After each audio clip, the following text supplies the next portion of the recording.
স্নেহের শিক্ষার্থীরা, আশা করি সবাই ভালো আছো।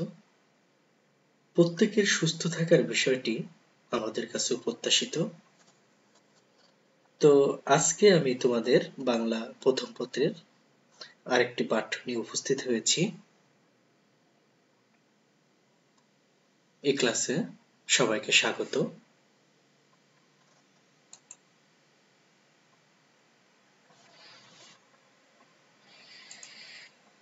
আজকের পাঠ্যের আলোচ্য বিষয় কাজী নজরুল ইসলাম রচিত নারী কবিতা।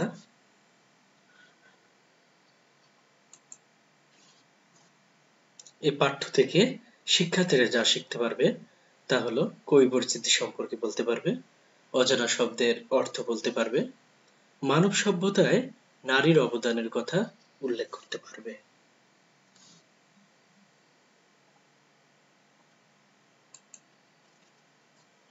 এবারে কবি পরিচিতি। কবি কাজী নজরুল ইসলাম 1899 খ্রিস্টাব্দের 24শে মে বাংলায় 1306 বঙ্গাব্দের 11 জ্যৈষ্ঠ বর্ধমান জেলার আসানসোল মহকুমার চুরুলিয়া গ্রামে জন্মগ্রহণ করেন। দশম শ্রেণীর ছাত্র থাকাকালে প্রথম মহাবিশ্বযুদ্ধ শুরু হলে তিনি স্কুল ছেড়ে বাঙালি পল্টনে যোগদান করেন। যুদ্ধ শেষে 1919 খ্রিস্টাব্দে বাঙালি পল্টন ভেঙে দেওয়া হয়। এরপরই নজরুল কলকাতায় ফিরে এসে সাহিত্য চর্চায় আত্মনিয়োগ করেন। এ সময় সাপ্তাহিক বিজলি পত্রিকায় তার বিদ্রোহী কবিতাটি প্রকাশিত হলে চারিদিকে সুনাম ছড়িয়ে পড়ে। তার কবিতায় পরাধীনতা ও অন্যায়ের বিরুদ্ধে বিদ্রোহ উচ্চারিত হয়েছে। অবিচার ও শোষণের বিরুদ্ধে তিনি প্রবল প্রতিবাদ করেন, এজন্য তাকে বিদ্রোহী কবি বলা হয়। তার রচনাবলী অসাম্প্রদায়িক চেতনার এক উজ্জ্বল দৃষ্টান্ত। কবিতা, সঙ্গীত, উপন্যাস, নাটক, প্রবন্ধ ও গল্প সাহিত্যের সকল শাখায় আমরা তার প্রতিভার উজ্জ্বল পরিচয় লক্ষ্য করি। তিনি সাম্যবাদী চেতনাভিত্তিক কবিতা, শ্যামা সঙ্গীত, ইসলামী গান ও গজল লিখে প্রশংসিত হন। কাজী নজরুল ইসলামের কয়েকটি বিখ্যাত রচনা, এর মধ্যে রয়েছে অগ্নিবীণা, বিষের বাঁশি, মৃত্যুক্ষুধা, ছায়ানট, চক্রবাক, ব্যথাদান, কুহেলিকা ইত্যাদি। কবি কাজী নজরুল ইসলাম 29শে আগস্ট 1976 খ্রিস্টাব্দে মৃত্যুবরণ করেন। কবিতাটি পাঠ করে শিক্ষার্থীরা নারীর প্রতি শ্রদ্ধাশীল হবে, মানব সভ্যতায় নারীর অবদান যে পুরুষের চেয়ে কম নয় তা জেনে নারীর অধিকারের প্রতি সচেতন হবে। এবারে এ পাঠ্যের কিছু বিশেষ গুরুত্বপূর্ণ দিকগুলো আমরা জেনে নেই। পৃথিবীর মানব সভ্যতায় পুরুষের পাশাপাশি নারীর যে অবদান তথা ভূমিকার দিকটি এই কবিতা উল্লেখ করা হয়েছে। সমাজে নারী ও পুরুষের মধ্যে বিদ্যমান বৈষম্য তুলে ধরা হয়েছে। নারীকে মর্যাদায় আসনে অধিষ্ঠিত করার প্রয়াস লক্ষ্য করা যায় এই কবিতায়। পৃথিবীর সকল বিজয় গাথায় নারীর অবদান নির্ণীত। পুরুষ শাসিত সমাজে নারীর অবস্থান, নারীর প্রতি চলা অবিচার সমাজের অধঃপতনের যে কারণ তার উপলব্ধি।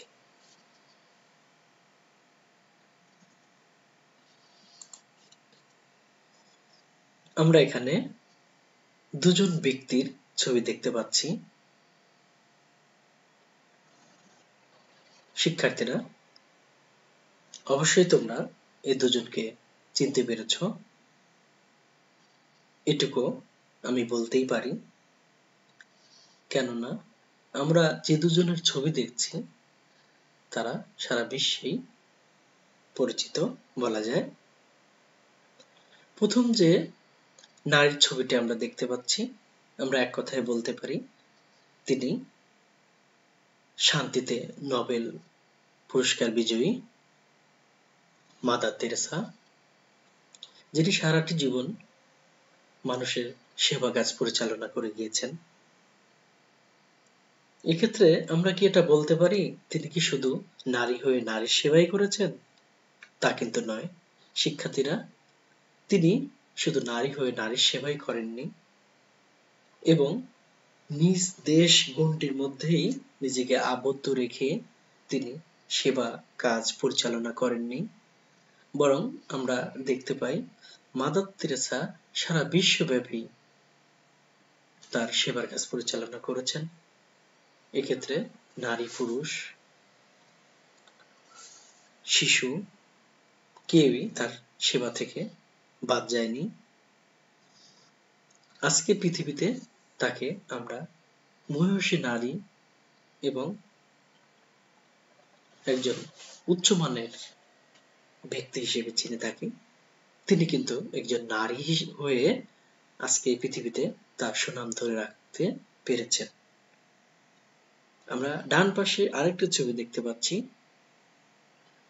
তিনি হলেন রোকেয়া সাখাওয়াত হোসেন, যাকে আমাদের দেশের নারী মুক্তির অগ্রদূত বলা হয়।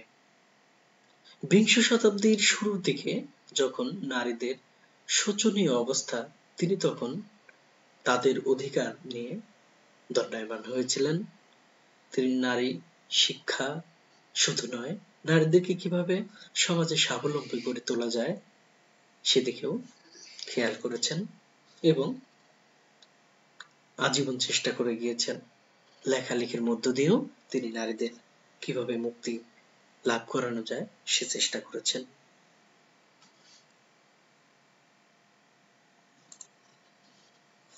এবার আমরা আরো কয়েকটি ছবি দেখতে পাচ্ছি, যেখানে সকল স্তরের নারীদের বিভিন্ন কাজে নিয়োজিত থাকতে দেখা যাচ্ছে। এর মধ্যে আমরা লক্ষ্য করছি কঠোর পরিশ্রম করেও অনেক নারী জীবিকা নির্বাহ করছে এমন ছবি। অর্থাৎ সমাজে নারীরা নানা শ্রেণী পেশায় যুক্ত রয়েছে, এই চিত্রের মধ্যে তা আমরা উপলব্ধি করতে পারি।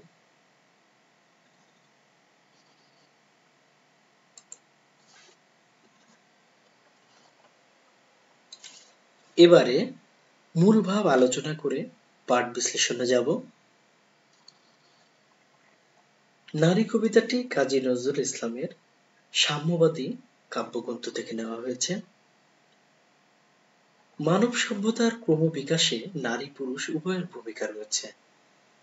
যুগ পরম্পরায় গোটা বিশ্বের চিত্র একই, কিন্তু পুরুষ শাসিত সমাজে নারীদের সেই মর্যাদায় অধিষ্ঠিত করা হয় না, বরং এর পরিবর্তে তাদেরকে কোণঠাসা করে রাখবার প্রবণতা লক্ষ্য করা যায়, যার কারণে সমাজে এর বিরূপ প্রভাব দেখতে পাওয়া যায়। অর্থাৎ এহেন কর্মকাণ্ডের ফলে সমাজের অগ্রগতি ব্যাহত হয়। এই বিষয়টি খুবই বিশেষভাবে উপলব্ধি করেন। তাই তিনি জগতে নর ও নারীর সাম্য বা সমান অধিকারের আস্থাবান। তার মতে পৃথিবীতে মানব সভ্যতা নির্মাণে নারী ও পুরুষের অবদান সমান, কিন্তু ইতিহাসে পুরুষের অবদান যতটা লেখা হয়েছে নারীর অবদান ততটা লেখা হয়নি। কিন্তু এখন দিন এসেছে সম অধিকারের, তাই নারীর উপর নির্যাতন চলবে না, তার অধিকারকে ক্ষুণ্ণ করা চলবে না। নারী পুরুষ সবাইকে সুন্দর ও উজ্জ্বল ভবিষ্যৎ রচনা করতে হবে সম্মিলিতভাবে। এটি এই কবিতায় প্রত্যাশা করেছেন কবি।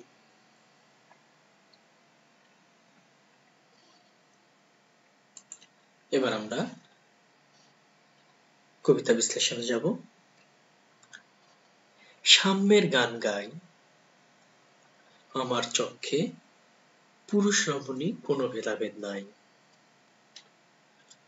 কবি প্রথমেই যে শব্দটি দিয়ে শুরু করেছেন সে শব্দটি হচ্ছে সাম্য, যার অর্থ হচ্ছে সমতা, অর্থাৎ সকলের জন্য সম অধিকার। প্রত্যেকের অধিকার সমুন্নত রাখার যে বিষয় সেটাই হচ্ছে সাম্য। এই সাম্যের কথা দিয়ে, এই অধিকারের কথা দিয়ে কবি প্রথমে তার এই কবিতাটা শুরু করেছেন। আমার চক্ষে পুরুষ রমণী কোনো ভেদাভেদ নাই। অর্থাৎ কবি বলতে চান তার চক্ষে, অর্থাৎ এখানে সাধারণ চর্মচক্ষু নয়, অন্তর্নিহিত দৃষ্টি দিয়ে যে বিষয়টিকে উপলব্ধি করা হয়, অর্থাৎ যে দৃষ্টির মধ্য দিয়ে মানুষের বিবেচনা বোধ জাগ্রত হয়, মানুষ হিসেবে মানুষকে বিচার করতে শেখে, সেই চক্ষের কথা বলা হয়েছে। অর্থাৎ কবি এখানে বিচার করে দেখেছেন পুরুষ এবং নারী, তার কাছে কোনো ভেদ নেই বা পার্থক্য নেই। সেই সাম্যের গান কবি এখানে গাইতে চায়, সেই কথাগুলো তিনি তুলে ধরতে চান। এখানে গান গাওয়ার অর্থ হচ্ছে তার কথাগুলো তিনি ব্যক্ত করতে চান, তার কাছে পুরুষ এবং নারীর অবস্থান কেমন সেটির জানান দিতে চান। বিশ্বে যা কিছু মহান সৃষ্টি চিরকল্যাণকর, অর্ধেক তার করিয়াছে নারী, অর্ধেক তার নর। অর্থাৎ বিশ্বে কল্যাণকর যে ভালো কাজগুলো, আজকে এই যে পৃথিবী, যে সভ্যতা, চূড়ান্ত সভ্যতায় উপস্থিত, এই পৃথিবী বিনির্মাণে উভয়েরই, অর্থাৎ নারী এবং পুরুষের সমান সমান অবদান রয়েছে, সেই কথাটি তিনি বাক্যের মধ্যে দিয়ে তুলে ধরবার চেষ্টা করেছেন। অর্থাৎ যার মধ্য দিয়ে নারীরই জয়গান গিয়েছেন কবি। বিশ্বে যা কিছু এলো, পাপ তাপ বেদনা অশ্রু বাড়ি, অর্ধেক তার আনিয়েছে নর, অর্ধেক তার নারী। শুধু কল্যাণকর দিকগুলোই নয়, পাশাপাশি কবি এও তুলে ধরেছেন পৃথিবীতে যত পাপ তাপ এবং এর ফলশ্রুতিতে আমাদের যে ভোগান্তি, তথা আমাদের এর ফলশ্রুতিতে যে প্রায়শ্চিত্ত বা আমাদের পৃথিবীর যে অবস্থা তৈরি হয় নানা কর্মকাণ্ডের ফলে, সেক্ষেত্রে যেমন ভালো দিকগুলো আছে বা মন্দের দিকগুলো আছে। তাই নারী যেমন সেবাব্রতী, কোমলতার প্রতি, আবার নারীর জন্যই যুদ্ধ বিগ্রহের ঘটনাও কম নেই পৃথিবীতে। নারীর জন্য বহু প্রাণহানি কিংবা সিংহাসনচ্যুত হওয়ার ঘটনাও আছে। তাহলে এক্ষেত্রেও নারীদের সমান দিকটিকেও কিন্তু কবি তুলে ধরেছেন। এর মধ্য দিয়ে পুরুষ এবং নারীদের যে অবদান বা ভূমিকা বা নানা কর্মকাণ্ডগুলোর সঙ্গে তুলনা করে তিনি তাদের সম অধিকার দেওয়ার সাম্যের গান গাইতে চান।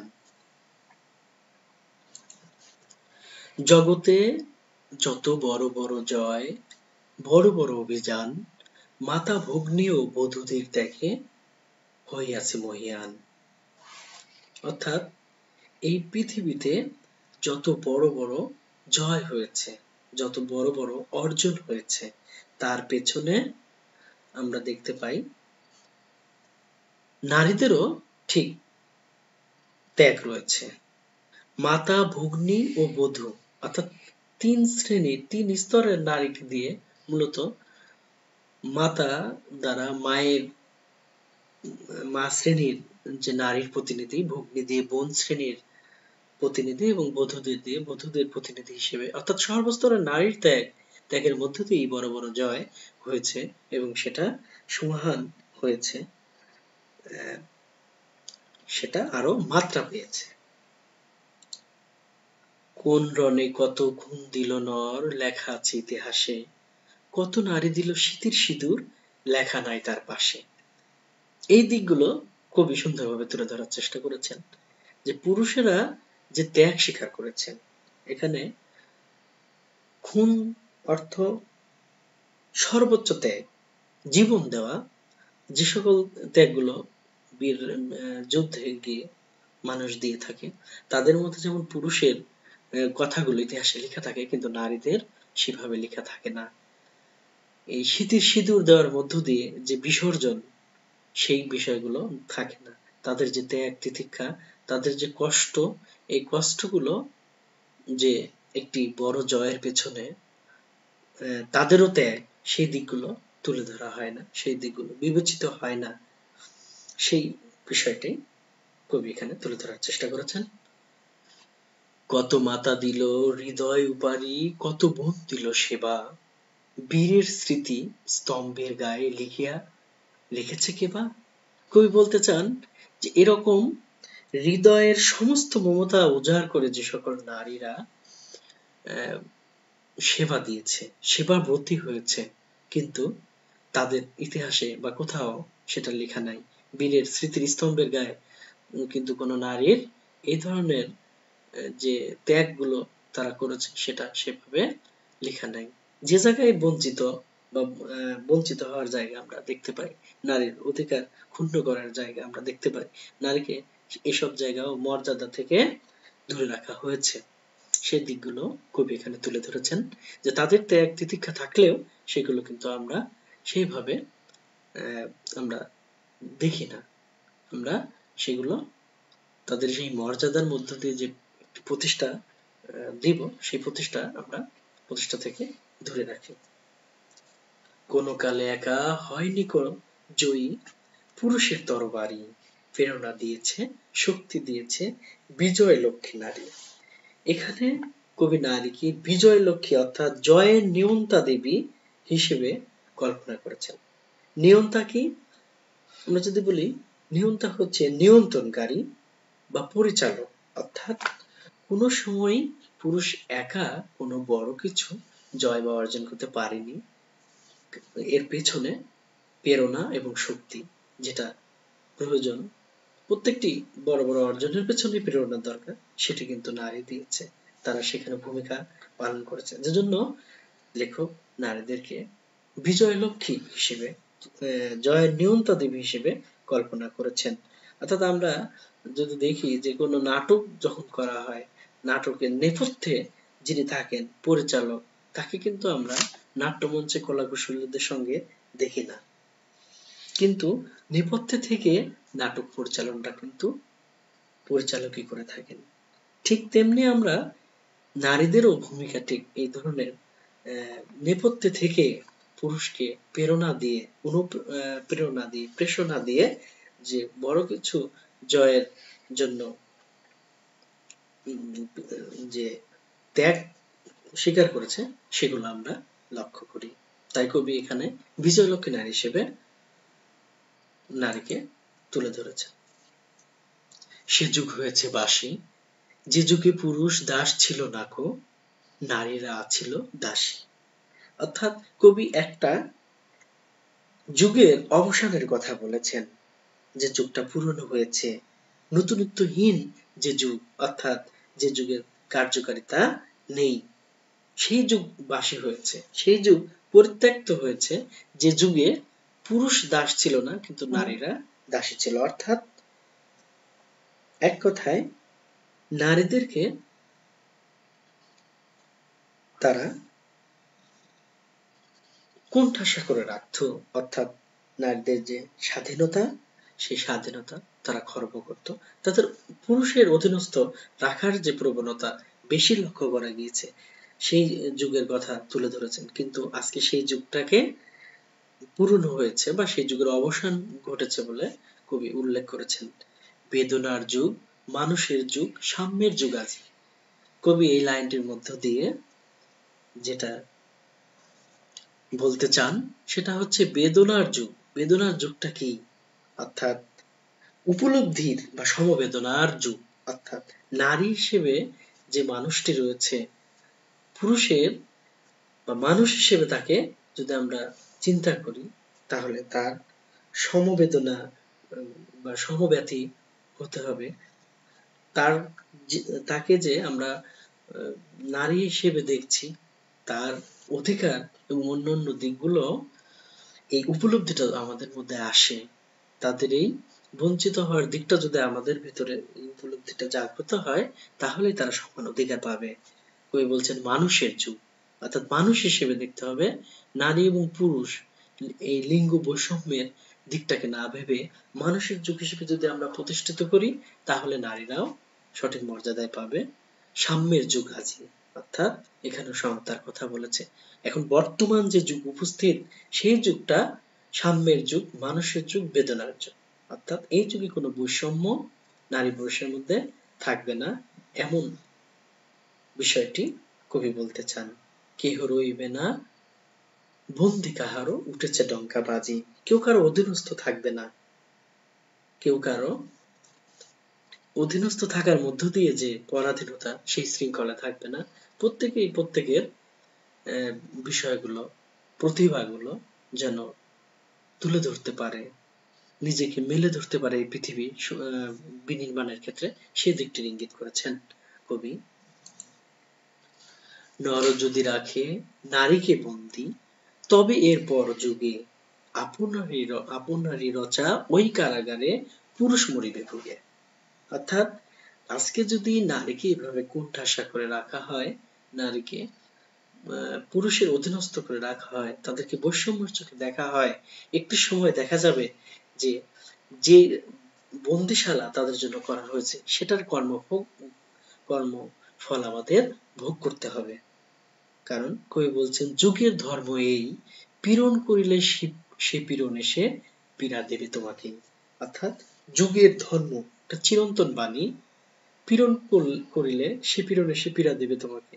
যে অত্যাচার করা হচ্ছে, যে কাজগুলো করা হচ্ছে, ঠিক সেই কাজগুলোই ফিরে আসবে পুরুষের কাছে। অর্থাৎ নারীদেরকে যদি আজকে বন্দি করে রাখা হয়, ফলশ্রুতিতে আমাদের যে জাতিগত ভাবে যে আমরা পিছিয়ে যাব, সেটি শুধু নারী ভোগ করবে না, সেটা পুরুষও ভোগ করতে হবে। অর্থাৎ এক কথায় নারীদের সমান অধিকার দেওয়ার মধ্য দিয়েই, নারীদেরকে মর্যাদা দেওয়ার মধ্য দিয়েই সুন্দর পৃথিবী বিনির্মাণের দিকে আমরা এগিয়ে যেতে পারি, এটি কবি প্রত্যাশা করেন। তো আজকে এ পর্যন্তই। তোমাদের জন্য একটু বাড়ির কাজ থাকলো।